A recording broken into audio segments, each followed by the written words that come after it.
Bonjour et bienvenue sur cette vidéo qui concerne la question suivante: comment interpréter un thème astral dans l'hémisphère sud? Cette question se pose de plus en plus souvent car avec les webcams, internet, on est beaucoup plus facilement en contact avec des personnes de l'hémisphère sud. D'où vient l'idée qu'il faudrait interpréter de manière différente un thème dans l'hémisphère nord et sud? Cette idée vient de Ptolémée, dont le livre est ici traduit en français, le livre unique de l'astrologie. Le nom grec est Tétrabiblos. C'est le traité d'astrologie le plus célèbre de l'Antiquité. Ptolémée est un compilateur du savoir astrologique. Il a écrit à la fin du IIe siècle après Jésus-Christ. Alors pourquoi il faut changer quelque chose entre l'interprétation dans l'hémisphère nord et dans l'hémisphère sud? Je pense avoir trouvé pourquoi. C'est ici. Livre 1 de Ptolémée, j'ai souligné en rouge. Le signe qui commence avec l'équinoxe du printemps, le bélier, est aussi le point de départ de tous les autres signes zodiacaux. On fit de la surabondance d'humidité du printemps la cause initiale du zodiaque. Ce qui signifie que chez Ptolémée, les signes du zodiaque et les astres deviennent des causes physiques ou des causes naturalistes. Mais il existe un autre grand courant de pensée antérieur à celui de Ptolémée, celui de Marcus Manilius, qui a écrit dans Les Astrologiques ou La science sacrée du ciel. Le livre existe en français. Marcus Manilius a écrit 150 ans avant Ptolémée, sous le règne de l'empereur Auguste, donc au tout début du 1er siècle après Jésus-Christ. Il a écrit ceci: le bélier, premier des signes célestes, remarquable par l'or de sa toison, regarde avec admiration le taureau qui tient une marche différente de celle des autres signes et qui, tête baissée, semble appeler les Gémeaux, qui sont suivis de l'écrevisse, après laquelle vient le lion, puis la Vierge. Alors, l'écrevisse, c'est l'ancien nom du signe du Cancer. Chez Manilius, rien ne lie le signe du Bélier à la saison du printemps. L'harmonie du ciel révèle l'intention des dieux. Donc le signe du Bélier a une valeur universelle, aussi bien dans l'hémisphère nord que dans l'hémisphère sud. Chez Manilius, l'astrologie a une cause symbolique. Or, un symbole est valable n'importe où sur Terre, un peu comme dans le tarot de Marseille ou dans l'astrologie horaire. J'ai fait des vidéos sur le tarot de Marseille et l'astrologie horaire. Des outils avant tout symboliques.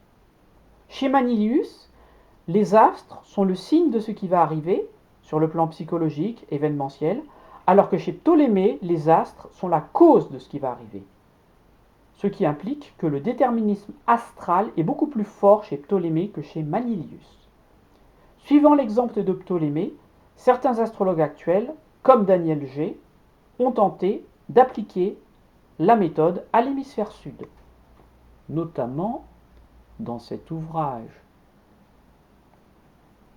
de Daniel G, Ciel et destin, l'astrologie des directions primaires. Si Ptolémée a raison, et que le zodiaque tropical a une cause physique ou naturaliste, qui est saisonnière donc ici, le début du printemps dans l'hémisphère nord correspond au début de l'automne dans l'hémisphère sud, et comme les saisons sont inversées, il est nécessaire de changer quelque chose au niveau de l'interprétation astrologique. Ce renversement des saisons a conduit certains astrologues à inverser les signes du zodiaque entre l'hémisphère nord et l'hémisphère sud, mais cette méthode est relativement peu suivie. En revanche, la méthode la plus utilisée a été inspirée par Max Duval, le premier en 1997, dans le journal L'Astrologue, puis reprise par Giuseppe Beza, astrologue italien, décédé récemment, et Daniel G. Il s'agit d'une inversion de toutes les dignités planétaires célestes. Donc on appelle ça l'inversion des maîtrises entre l'hémisphère nord et l'hémisphère sud. À savoir, regardez le tableau, dans l'hémisphère nord, le bélier a pour domicile Mars. Par inversion, dans l'hémisphère sud, le bélier a pour domicile Vénus. Le bélier dans l'hémisphère nord a le soleil en exaltation. Par inversion, le bélier dans l'hémisphère sud a Saturne en exaltation. Le signe du scorpion a Mars pour domicile dans l'hémisphère nord et Vénus pour domicile dans l'hémisphère sud. Et l'exaltation du scorpion dans l'hémisphère sud, c'est la Lune. Et enfin, le soleil a pour domicile le Verseau dans l'hémisphère sud, car au moment où le soleil est en Verseau, dans l'hémisphère sud, c'est l'été, cause naturaliste. Je vous passe le cas particulier des zones dites intertropicales situées entre les latitudes 23 degrés 27 nord et 23 degrés 27 sud, où en fonction des cas, on inverse ou pas les maîtrises planétaires. Là, c'est en fonction de l'écliptique. Alors, voici un cas qui m'a fait réfléchir. Le cas de l'équateur. Alors, l'équateur terrestre, situé ici, c'est une droite parallèle virtuelle qui coupe la sphère terrestre entre l'hémisphère nord et l'hémisphère sud. Mais cette droite parallèle virtuelle devient réelle dans le pays l'Équateur. Car le pays Équateur est un pays de l'hémisphère sud situé entre le Pérou et la Colombie. Or, sur place, en Équateur, à Quito, la capitale de l'Équateur, qu'est-ce qu'on voit? On voit la ligne de l'Équateur qui sépare l'hémisphère nord de l'hémisphère sud. Et moi, j'ai eu beaucoup de mal sur le plan intellectuel à penser qu'un enfant né ici, un jour T à une heure et à une minute précise, et un autre enfant né juste 10 cm à côté, peuvent avoir des destins différents, car l'un est né dans l'hémisphère nord, l'autre dans l'hémisphère sud, et qu'il faut inverser les maîtrises. Moi, j'ai beaucoup de mal avec ça. Ça me fait réfléchir. D'autre part, il faut savoir, c'est important, que 98% des astrologues de l'hémisphère sud ne changent rien entre une interprétation dans l'hémisphère nord et une autre dans l'hémisphère sud. C'est quand même les premiers concernés par ça. J'aime beaucoup la réflexion de Bernard l'astrologue, qui dit ceci: ma pratique d'astrologue globe-trotteur m'a depuis longtemps démontré que la typologie des signes s'avère universelle. On retrouve les mêmes caractéristiques psychologiques chez un lion de l'Inde subtropicale, né sous des torrents de pluie de la mousson, que chez un lion européen né sous un soleil parfois écrasant, ou encore chez un lion australien né en hiver. Ce qui signifie bien que l'astrologie est valable partout. D'après lui en tout cas. La théorie c'est bien, la pratique c'est mieux.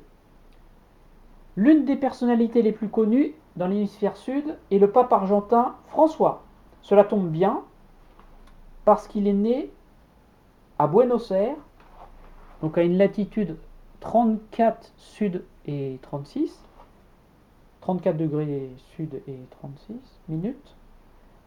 Ça tombe bien car cette latitude est hors de la zone intertropicale. Ce qui signifie que, suivant Daniel G., on inverse les maîtrises systématiquement à partir de cette latitude.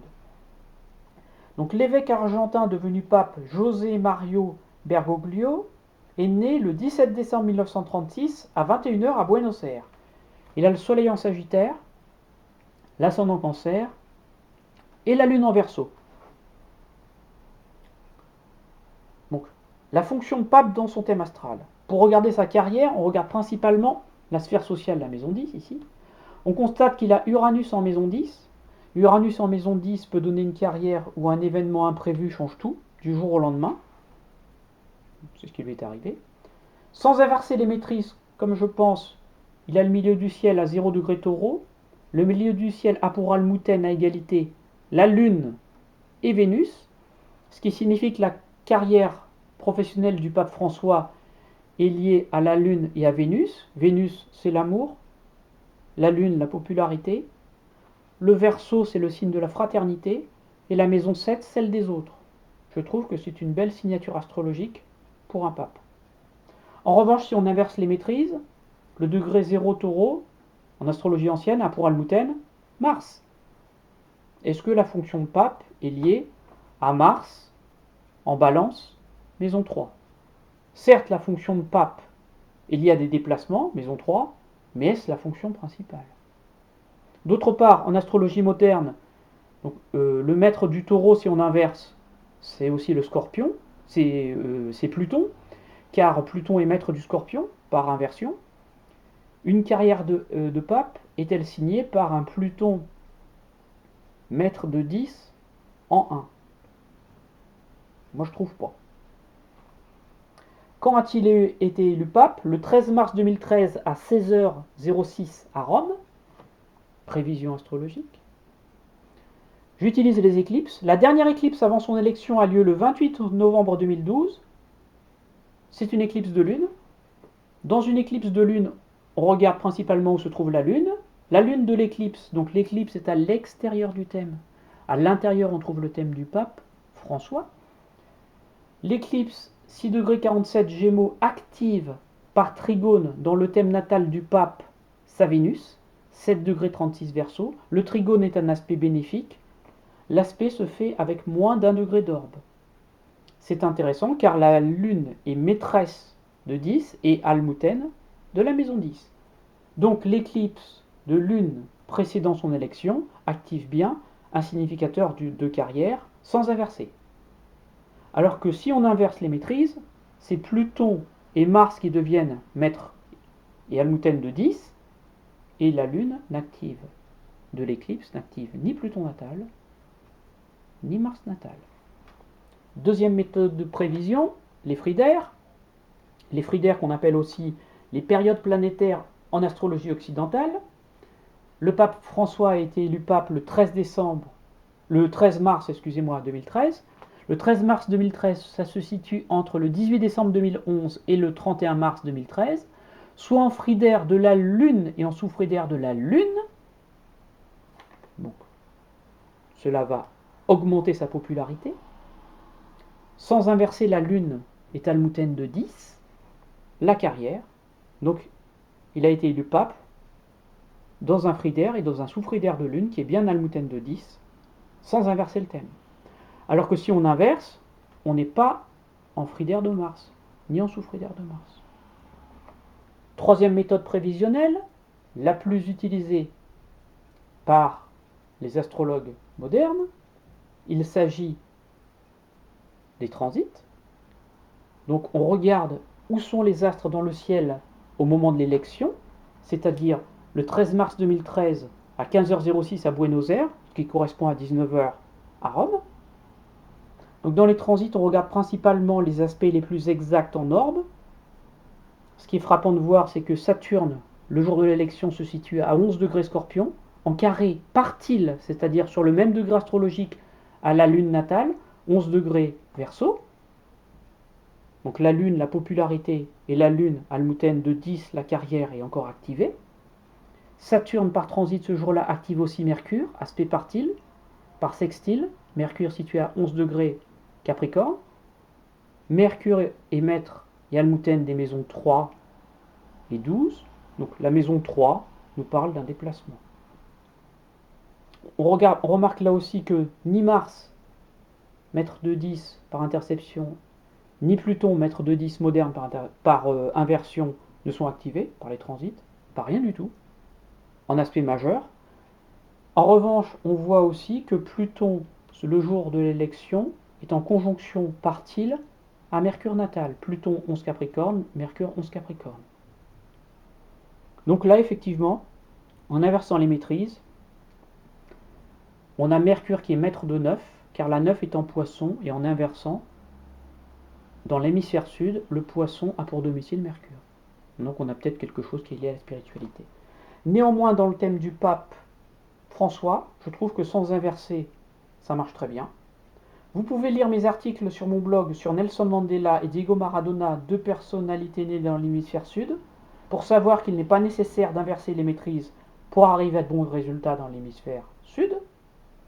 À mon avis, il ne faut rien changer entre une interprétation dans l'hémisphère nord et sud, car l'astrologie a une valeur avant tout symbolique, universelle, valable n'importe où, comme le pensait Marcus Manilius dans Les astrologiques, la science sacrée du ciel, au 1er siècle après Jésus-Christ, 150 ans avant Ptolémée. Donc il est bon de rappeler que Ptolémée n'a pas compilé tout le savoir astrologique de l'Antiquité. Il a fait une sélection en ne parlant pas notamment de l'astrologie horaire et en ne parlant pas non plus des parts autres que de la part de fortune. Alors que si vous lisez Manilius, vous vous apercevez qu'il y a d'autres parts que la part de fortune. Si vous souhaitez tester la méthode de Daniel G d'inversion des maîtrises pour l'hémisphère sud, allez-y, car c'est en forgeant qu'on devient forgeron. Je tiens à préciser que c'est le seul point de désaccord que j'ai avec Daniel G, qui fait un travail remarquable en astrologie, notamment sur les directions primaires. Daniel G, par exemple, ne délocalise jamais les révolutions solaires. Elle les calcule toujours sur le lieu de naissance, peu importe où on se trouve. Je partage son avis à 100%. Je peux parler de l'extrême compétence de Daniel G en astrologie, car je l'ai déjà rencontré au 7e rencontre bordelaise d'astrologie en avril 2014. Elle faisait une conférence sur les parts astrologiques, et moi je faisais une conférence sur les ingresses solaires. À ce sujet, je fais une conférence sur le maître de l'heure dans le thème natal, à Paris, dans le 6e arrondissement, au Forum 104, le 16 mai 2015. Me contacter pour information. Merci beaucoup de votre attention et n'hésitez pas à vous abonner à ma chaîne YouTube pour pouvoir bénéficier de contenus astrologiques de qualité et gratuits. A bientôt et au revoir.